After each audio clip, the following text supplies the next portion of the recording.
we start 6-2, and 6-2 is the quadratic formula. Now, a lot of people have heard this before. This is that really long formula that you hear a lot about, and it looks just like this.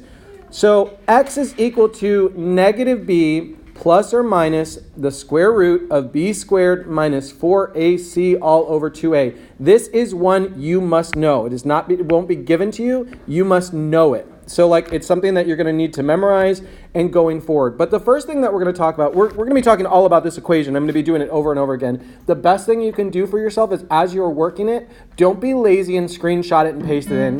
Hang on. So don't be lazy with it and just screenshot it and paste it on. I'm telling you, the only way you're going to remember this form, like you are sunk on this next test if you don't know this. So knowing this is a huge part of it. So what you're going to want to do is every time we do problems, you're going to want to write it over and over. I'll write it, you'll write it, and we'll get through it. But what I'm going to start with is, before we get into the whole quadratic formula, we're going to talk about this piece that's highlighted there that's underneath the radical. The part underneath the radical has a special name. It's called the discriminant. And it has a job. Its job, when we look at a quadratic equation, it tells us how many solutions there are. Like, how many solutions should I expect from this?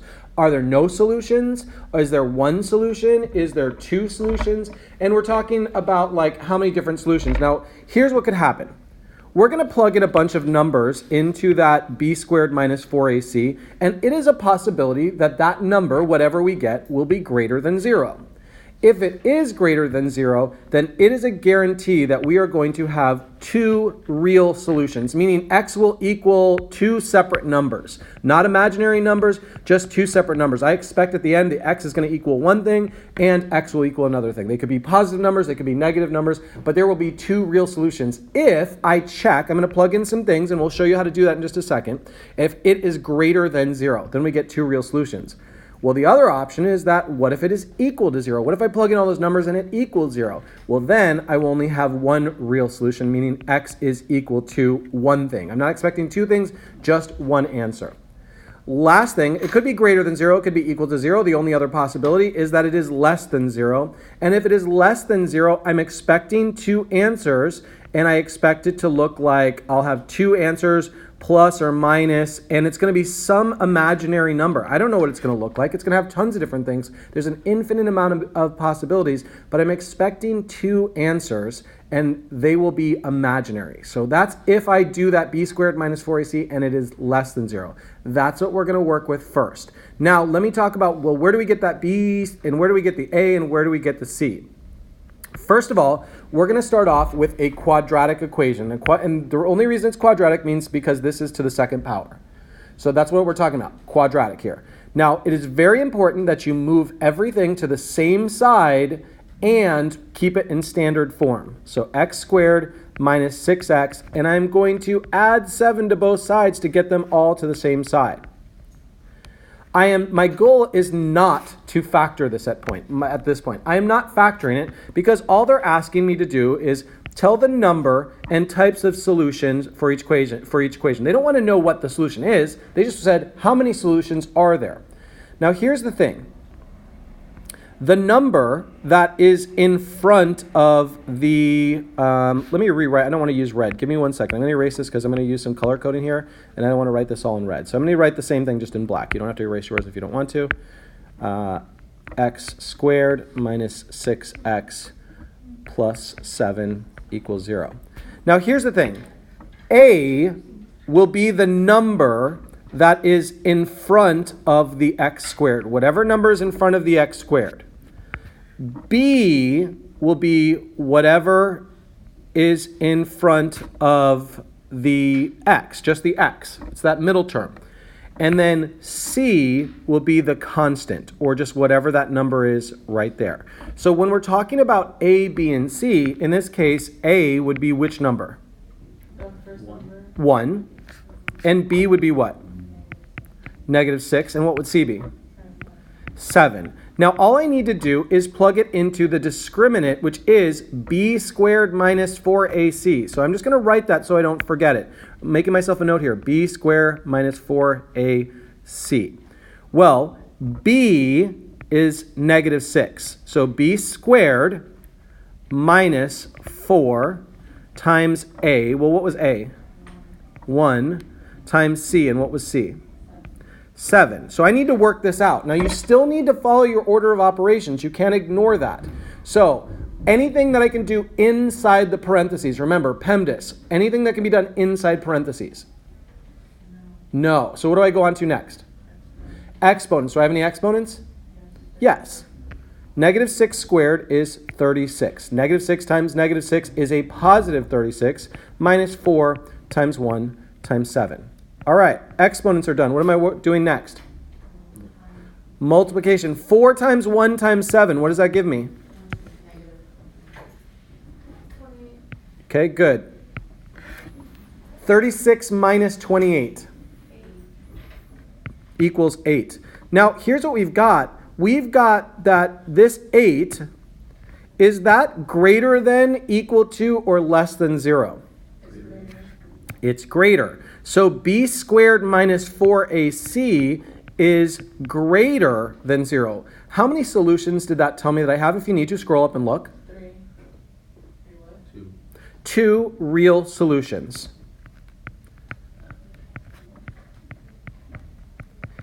If that number that we got was greater than 0, which 8 is greater than 0. If that number is greater than 0, then we will always have 2 real solutions. Wait, so what is that b squared minus 4a?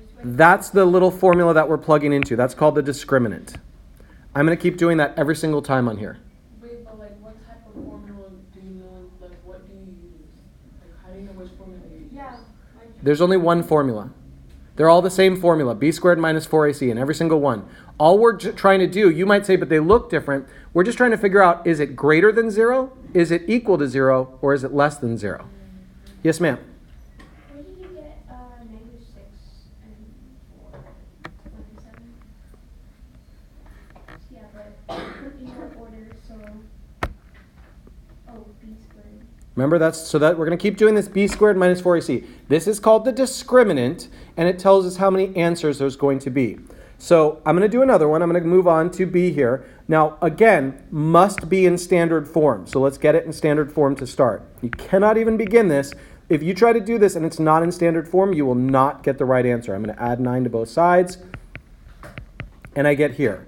So let's identify what A, what B, and what C are before we even start. Don't try to shortcut this, because people who try to shortcut this, it goes so ugly. What is A in this case? 1. It is the number that is in front of the x squared. What is B? Negative 6. It's the number that's in front of the x. And what is C? It is 9. It's this number right back here. Is this is the same one we just did? No, it's 7. Okay, the only difference is the 7. Okay, so we get 9. Now, if you notice, what I'm going to do again is I'm going to go back to the discriminant, because they asked me how many solutions are there. So b squared minus 4ac, all I'm going to do is plug in. What am I going to plug in? I plugged in, let me see, that should be b, a, and c. That's where my numbers are coming from right there. So as you said, negative 6 squared minus 4 times a times c. A was 1. And C was 9. So we're going to work this out. Again, we get 36 minus 4 times 1 times 9. 36. Okay, 36. 4 times 1 is 36. 36 minus 36 is 0. Scroll back up. If b squared minus 4ac is equal to 0, because this is equal to 0, then how many answers do I have? 1 real solution. So I should expect, when I solve this, if I were to factor this, I would only get 1 real solution. Or, like if I asked you to factor this, at the end I would expect to see x equals and only one thing. I don't know what that one thing is without factoring it, but I would expect that there's only one thing. There's one thing because it equals 0. Check it out. Let's say I did factor this, right? This would be x minus 3 and x minus 3, right? Two numbers that multiply to give me positive 9, but add to give me negative 6. So we get x minus 3 equals 0, so x is equal to 3. But these two things are exactly the same. So they'll give me the exact same answer, which means that there is only one answer, and that answer is 3. It didn't ask me for what the answer is. I'm just trying to prove to you that it really was one real solution. It lets me know how many solutions there should be. The discriminant tells me that. Yep. But you know there's only one because the 36 is Because they were equal to 0. Because it was equal to 0. And it tells us up here that if the discriminant, when we work it out, is equal to 0, then there will just be one real solution. Now my guess is, I don't know, I haven't worked this out, but my guess is in the next case we're going to end up in a negative number. So let's try it. So we need to know the rules. There's only 3 things to know. What happens if it's greater than 0? What happens if it's equal to 0? And what happens if it's less than 0? And remember, every time, if you're not writing this over and over again, you're doing yourself a disservice. Even if all you're doing is writing it over and over again, there's no way it ends up on your iPad like written out without passing through your brain first. Okay, we're going to determine what A, B, and C are. What's A? 1. What's B? When I was learning this in Algebra 1, my teacher made up this thing. I don't know. They all have a song, yeah? No, it's something with bulbability. Okay, but I do want to hear it, although we are so pressed for time today that I'm going to be flying through this, so do me a favor, just tell me at the end. Like, I really do love it. I don't want to sell you short on it. I've just got... The worst is now my mind is going crazy for what it could be. Can we build it? Okay, so x squared minus 6x, and remember I have to add 11 to both sides. So what is A? 1, B, and C. Okay, now remember, all I'm going to do is plug it in right here. So we get B, which is negative 6 squared, minus 4. I promise it won't be negative 6 every single time. It just worked out that way. Times 1 times 11. So we get 36 minus 44, which gives us negative 8. So it's greater than Yeah. Negative 8. Sorry, I just didn't write the negative 8. My apologies. So this means that b squared minus 4ac is less than 0. It's less than 0, right? It's negative 8. So how many solutions will I have? Right. So look, there's going to be 2 imaginary solutions, and I'll prove it to you in just a minute. We haven't even touched the solutions yet. We haven't even tried to find the solutions. That's not a solution. That just shows you that how many solutions there are. 2 imaginary solutions. How did I know? Because that number was less than 0. Let me prove it to you. X squared minus 6x plus 11 is equal to 0. Does that factor? Are there 2 things that multiply to equal 11 that add to give me negative 6? Okay, so I'm going to do this kind of quickly just to show you. I'm going to complete the square here to show you how many solutions there are. Half of 6 is negative 3. Negative 3 squared is positive 9. I'm going to add 9 to both sides. And we get x minus 3 squared is equal to negative 2. Then we take the square root of both sides and we get x minus 3 is equal to plus or minus the square root of negative 2.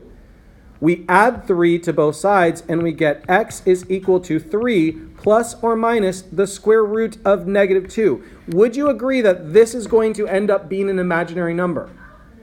So there are 2 solutions there. 3 plus the square root of negative 2 and 3 minus the square root of 2. That's 2 imaginary solutions right there. Yeah. So how do we solve it? You want us to... We don't. We're not. You just asked me how are there 2 imaginary solutions. I just showed you how there are. You're not asked to do that yet. We just did solve it, and you had solved it in the other lessons. You solved it on the quiz. But now we're saying, how would I know how many solutions there should be? And that's what we're doing. How would you write it down? Like this. 2 imaginary solutions. So that's your answer. Well, that's all they asked me for. Look, tell the number and types of solutions for each. There are 2 imaginary solutions. I'm going to do one more. We're going to do D, and then we're going to move on to the next section. Yes, ma'am. Oh, you want to do it? Okay, go ahead. Add 4 to both sides because it has to be in standard form. X squared minus 4x plus 4 is equal to 0. Talk to me about A, B, and C. So A is going to B, be 1, C. Okay, where am I going to plug those things into? B squared minus 4A. AC, which is called the discriminant, and the discriminant's job is to tell us how many answers there will be to this. We're going to plug in negative 4 squared minus 4 times 1 times. And then negative 4 is 16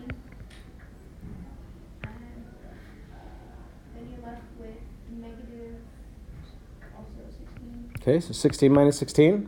And that's 0 equals to 0, which means there's going to be one real solution. Good. It equaled 0, and when it equals 0, it's one real solution. So all I need to do, one real solution.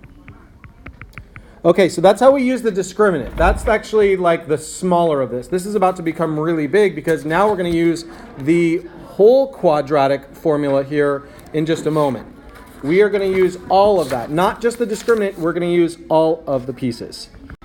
So I know we didn't do all of them there, but they're all just the exact same process over and over again. So here's what we're going to do. This says find the zeros. Hang on, I got to get them quiet out there. Okay, so we're going to use the same A, B, and C now to solve them. Now I'm going to tell you right now that there are going to be things that don't factor, and that they don't factor with the normal ways that we've done them. And the quadratic formula is a way to factor everything in the world. It'll factor everything in the world for you, but sometimes it's much harder. Like these are going to be like, I wouldn't know how to factor this. The quadratic formula will handle everything, but it's certainly not the fastest way to do things, but it'll handle every single situation in the world for you. So what we're going to do is we're going to always make sure things are in standard form, just as we always have. In the same case, I'm going to say A is equal to 1, just like I did before. B is equal to what? Negative 3. Negative 3. Oh, I'm in the wrong problem. I'm so sorry. B is equal to 10. Yeah, we were all a little confused there. And C is equal to? 2. Okay, now we're going to use this new formula, and this new formula is big. So you're definitely going to want to write it over and over again. If you're not writing it over and over again, this is going to be a disaster because you will never remember it. And you will be likely to try to write it down somewhere, and then it won't work out well. Is this the Bob the Builder? Yeah. Let's hear it. Go. You got one shot at it. It really doesn't make any sense, but it's Bob the Builder, so B squared, because there's 2 B's. Is this for the discriminant? Because we're not using the discriminant this time. No, it like does like. Okay, Bob the Builder. Sells 4 houses, which is the. Okay, so like this, mine sells 4 houses. Is the house? Yeah, like that, and then put the radical. Okay, I love this. I love you to death, but this is already taken. Like that's already. I'm confused already. Okay, so check it out. I don't teach trick like a lot of people learn songs and tricks. I don't try to teach you the tricks. I just go look. You got to know the formula. Negative b plus or minus the square root of. Notice there's the discriminant right there. All over 2 times a. That's what I'm going to be using. Now everything that I'm going to plug in is right here. Okay, so we're going to start plugging in. So we've got negative b. So negative. And now whatever b is. If b was negative, I'm going to put in, if whatever b is, I'm going to put it in right there. No matter what it is. If it's negative, I'm going to put it in there. If it's positive, I'm going to put it in there. So negative 10 plus or minus the square root of, now check it out. Here's b squared. Whatever b is, I'm going to put in that parentheses. B is 10 minus 4 times a, whatever a is, I'm going to put it in there, times c, which is 2. All over 2 times a.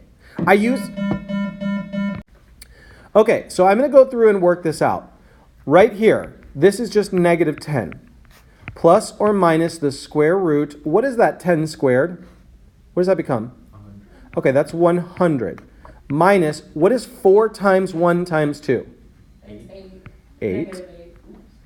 Well, right, if you do negative 4, I just keep the minus. Like, see the minus there? I just keep it minus. The same thing.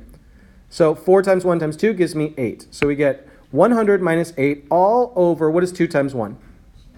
2. I'm going to keep doing more simplifying. I'm not done. I'm just going like, okay, I'm taking this in steps. Negative 10 plus or minus the square root of, what is 100 minus 8? 92. All over 2. Now 92 does break down. So that's something that we're going to have to do. So 92 is actually, and it's okay if you didn't know this, I'm just like, you're going to have to find the factors. It ends up being the square root of 4 times the square root of 23. 4 times 23 is 92. Now, I'm not done. You might be like, wait. It's because I'm not done. I'm just trying to show you that 92 is 4 times 23. But one of those two things, right, so one of those two things I know the square root of, and that is 2. The square root of 4 is 2 times the square root of 23, all over 2. Now, there's only one last thing to do. We are done with this. Now, we've got 2 answers there, but there's one last thing to do. Notice that this is divisible by 2, and this is divisible by 2. When it is the situation that both of them are divisible by 2, you will divide both of them by 2. 2 goes into 2 once. 2 goes into negative 10 how many times? Negative 5. 2 goes into 2 once. So we get negative 5 plus or minus the square root of 23.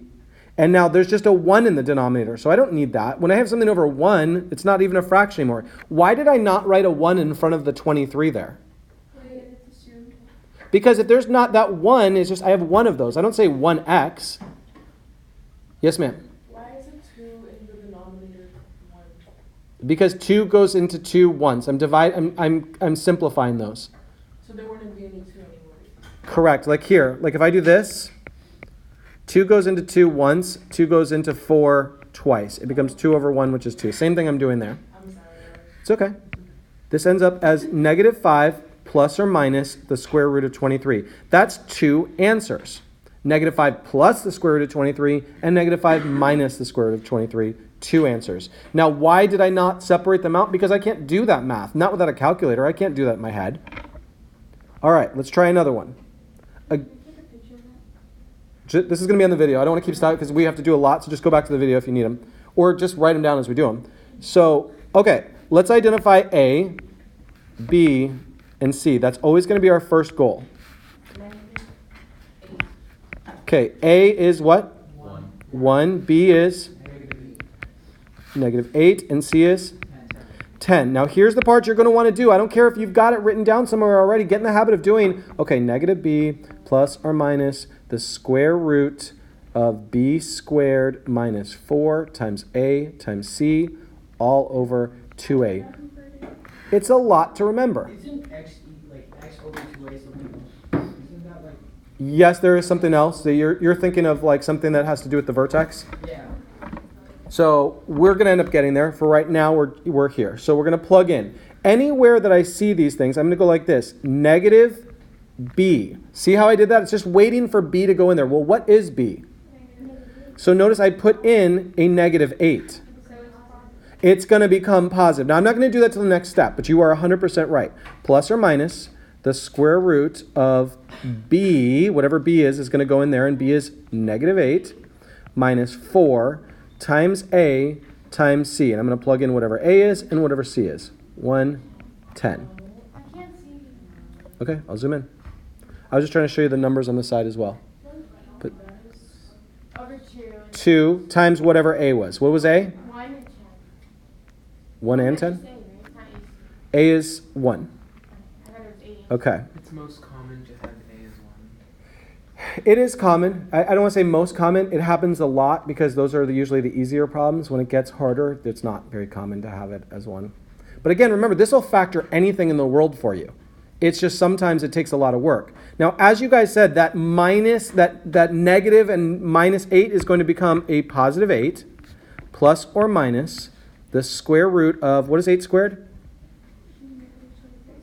64. Now watch, I just bring this minus right there. I just put it down there because sometimes people get messed up with it. So I just put the minus right there. Now, 4 times 1 times 10. Thank you. Did you stop by the front office? No. Because they were looking for you. But, Because I just don't know if they know where you are. okay. I'll give it from 4 times 1 times 10 is? 40. All over 2 times 1. 2 times 1 is? 2. All right. I'm going to still do more simplifying. 8 plus or minus 24 over 2. Now 24 does break down again. What should I break it down into? 4. Yeah, 4 Yes. and something, 6. All over 2. What is there anything else I can do with that? Divided by 2. Not yet. They all go to 2. Not yet. Like the square root of 4. The square root of 4 is 2. Oh, yeah. And you're right as to what we're going to do with that too, but we couldn't do that until now. Notice that both this and this are divisible by 2. That's a great situation. So I'm going to do that same thing I did last time. 2 is the common factor. 2 goes into, 2 goes into 2 once. 2 goes into 8 4 times. And 2 goes into 2 once. So I get 4 plus or minus the square root of 6. Why is that not in a fraction anymore? Because you cancel. Because the square root. It's a 1. Like, right, if I had 5 over 1, you'd be like, why do you keep writing it as 5 over 1? Why don't you just say 5? Same thing here. I could do that over 1, but you'd be like, why are you writing that over 1? That's Cancel out anyways. The ones. the ones. Well, when you have a 1, it's just another way of writing something as a fraction. Like if I had the number 17 and I wanted to write it as a fraction, I could say 17 over 1. It's really just kind of like a fake fraction. All right. These are the ones I want to spend the most amount of time on because these are the ones that... That's the same problem. Same exact problem? Yes. Yeah.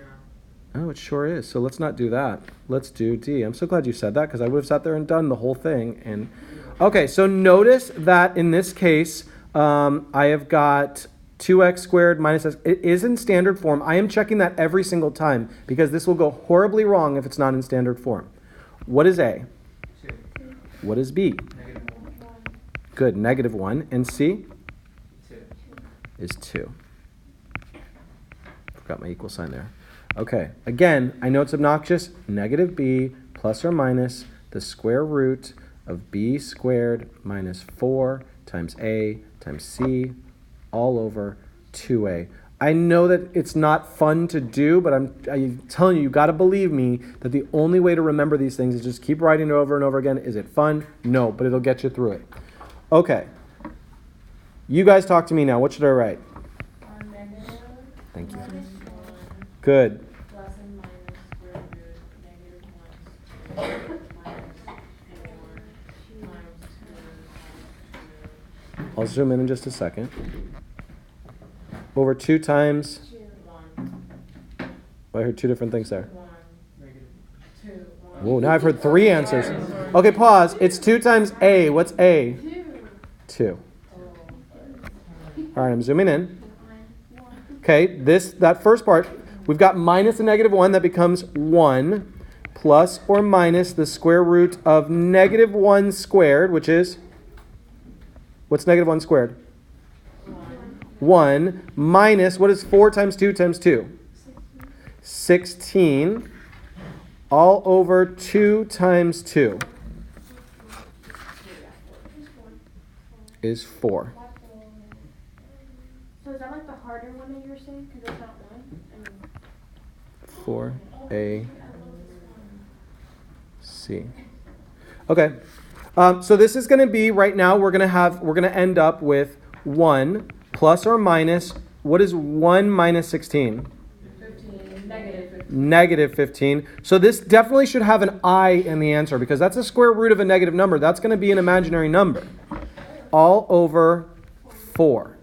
Okay, let's deal. We have to deal with that square root. It's not okay to leave it like that. You know how to deal with it. 1 plus, what am I going to change the square root of negative 15 into? 5i square root of 3. But wait, how do I get there? Square root of -1 times Times 15. times the square root of 15, and I'm still going to just to show my steps over 4. And what happens there? 1 becomes I. 1 plus or minus I times the square root of 15 over 4. And then it's going to be 1 plus or minus. are we going to break down? That won't break down because 1 is not divisible by 4. I is not divisible by 4. So in this place, notice I was looking right here to see whether these two things were both divisible by 4. They're not. So we're done. So that's the answer. That's our answer. Wait, shouldn't you put the I behind it or not? No, we always put the I in front. Remember if it was like 3i times the square root of 15? That's 1i times the square root of 15.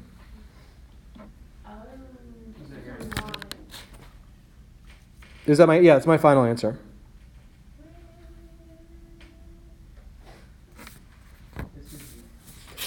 I'll tell you what, it's not hard in terms of thinking about it. Here's the 2 places you can go wrong. You cannot know the formula, that's bad, because then you don't know what to do. And second, you can make little tiny errors that carry all the way through in your work. So you do not want to rush this, because to take all this time to have something go wrong. Let's do E and then we'll call it there, because that's a whole lot of them to do.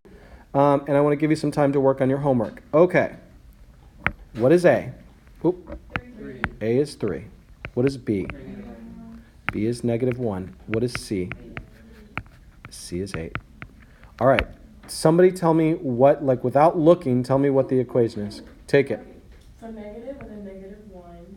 No. I mean, I want the formula first. Minus b plus and minus square root b minus 4 squared minus 4 ac Over 2. over 2a. Over 2A. Teamwork. Teamwork makes the dream work. The -1. Okay, so remember, wherever I see a B, I'm going to do like parentheses. And here's why, because it's very easy. Here's why. If you don't put the parentheses, it's very easy to write a -1 there. And this is not -1, it's minus -1, which is ultimately going to become positive. So I can tell you this, if you're not 100% comfortable with this yet, then get used to the parentheses, because every time I see a letter, I just swap it out with parentheses. And it always reminds me what I'm supposed to do. So anytime I see a letter, bam, parentheses, bam, parentheses. Now I know A, C.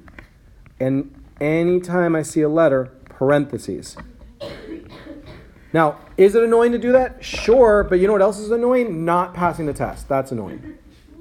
That is very annoying. Talk to me. 1 plus or minus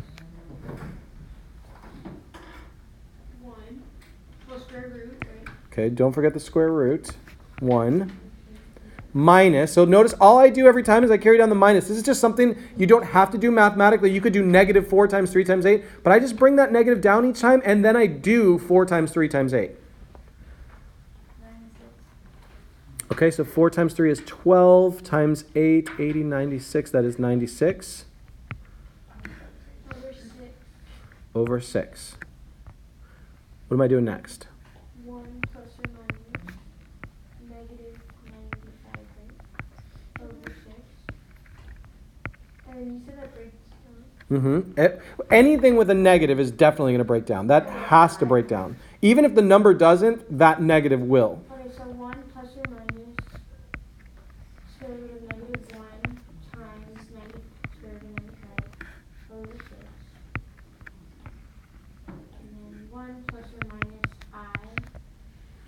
Now 95 may or may not break down, but let's take a moment. What is 95 definitely divisible by? 5. By 5. So let's take a minute. It's at least divisible by 5.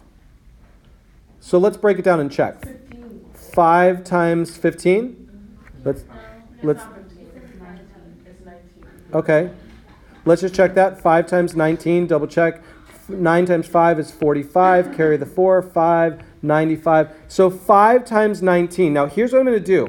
1 plus or minus, I. 5 times the square root of 19. 19 is prime. Its only factors are 19 and 1. That's not going to break down. 5 is prime. Its only factors are 5 and 1. It's going to not break down. So don't leave it like this. It's just showing me that it's like, bro, that's not going to help you out separating it. So just put it back together. It was already done. That's why I do that, is I check it to see whether it could break down. Actually, even though 95 is such a big number, it's already in its simplest form. Now I'm going to see whether both of those things are divisible by 6. Is 1 and I divisible by 6? No. So we get 1 plus or minus I times the square root of 95 over 6. Is it a big answer? Sure. But guess what? It's the right answer. So you can't leave it like that, square root of 5 times square root of 2. You That's not- No, because the only reason we broke it down like that was to see whether it would break down any further. It didn't break down any further. So it would be like, when we're looking at things, it'd be like, oh, could I break it down? It's like the square root of 20 would break down. This is just a made up thing here. Doesn't have to do with this one. It would break down, right? That would break down. But the square root of 21 would be the square root of 3 times the square root of 7. That's not going to break down, so I might as well just leave it as the square root of 21. Don't leave it like that. Whereas this one would break down, so I must break it down. That's the difference between the two. 20 and 21, there's a big difference as to how you deal with them.